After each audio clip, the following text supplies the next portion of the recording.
Beech for Snowies, folks, this is the Opinel number 112 paring knife. If you're after a neat looking, well-made paring knife for your camp kit, then this guy is going to give you a nice sharp, cutting edge, corrosion resistant blade, and it's going to last you many, many years. I couldn't take this guy out of the packaging because it's kind of stuck on the blade to keep it nice and clean. So I'll show you as much as I can while the packaging's on. Now it weighs about 25 grams.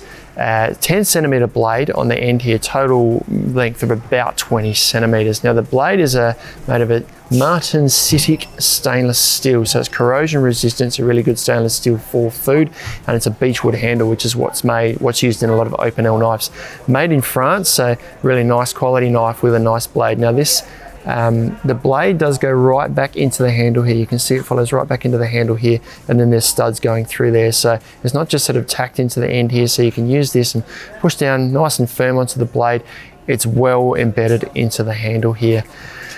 This is really simple. There's not much to say about it. It's a nice shaped blade, great for cutting apples, peeling potatoes. Just an awesome knife to have in a camp kit, possibly even for hiking, but it doesn't have a sheath to go over the front, over the top there, so you're probably best for camping kits. Check them out online at snowies.com.au where you find them at our lowest prices every day. If you've got any questions, let us know down in the comments below. Subscribe to our channel for all of our latest info, or check out some other cool Opinel products like these ones down here.